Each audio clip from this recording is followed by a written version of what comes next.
Bonjour, c'est parti pour la correction de l'activité numéro 3 du chapitre convexité, continuité, page 56 du manuel, activité introductive. Donc ici, il est question de calcul de dérivées première et seconde de différentes fonctions. Je vous rappelle que la dérivée seconde est la dérivée de la dérivée. Voilà, donc on va dériver deux fois les différentes fonctions. Alors, la première fonction est un polynôme du troisième degré. Je vous rappelle que à chaque fois que vous dérivez un polynôme, il perd un degré. Donc on va devoir trouver en f' de x un polynôme du second degré et en f seconde un polynôme du premier degré, si tout va bien. Alors c'est parti, c'est une somme de trois termes, donc nous allons dériver chaque terme séparément. Donc la dérivée revient à dériver le premier terme, donc 5 fois la dérivée d'x3, 3x2, moins 4 fois la dérivée d'x2, 2x, plus la dérivée de 3 qui est nulle. La dérivée de nombre est nulle. Donc f' de x donne 3 fois 5, 15x au carré, moins 8x.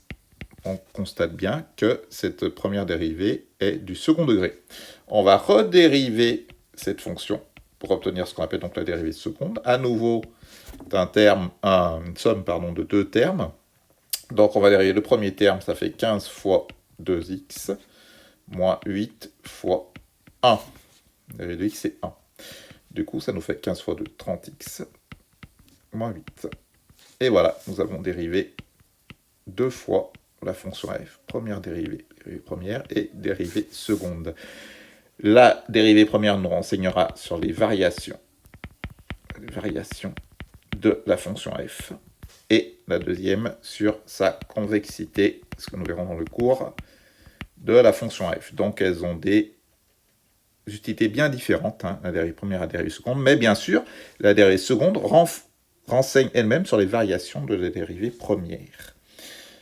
Deuxième fonction dérivée, g de x égale x au carré plus 1 sur x.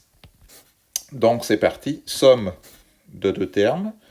Donc g' de x égale la dérivée d'x au carré 2x plus dérivée de 1 sur x, c'est moins 1 sur x au carré. Du coup, ça nous fait 2x moins 1 sur x au carré.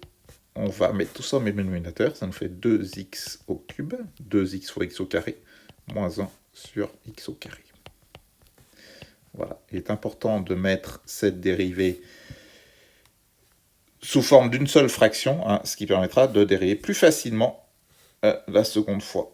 C'est parti pour la deuxième, donc j'ai seconde de x, je vous rappelle que ça c'est de la forme u sur v, avec u égale 2x au cube moins 1, u' égale donc 2 fois 3x, 2, 6x2, v égale x au carré, v' égale donc 2x. Donc la formule c'est u'v moins uv' sur v carré, ce qui va nous donner u'v moins uv', hop, donc u'v ça fait 6x fois x au carré, donc 6x4,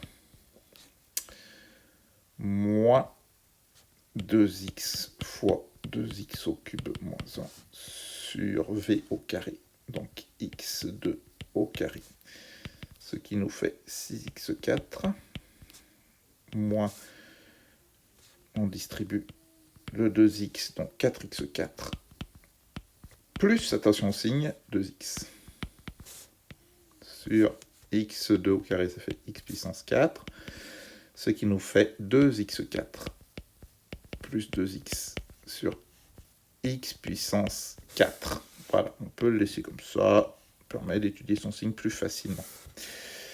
Voilà, donc celle-ci est un petit peu touffue au niveau des calculs, et rappelez-vous bien de la formule du quotient, dérivé d'un quotient.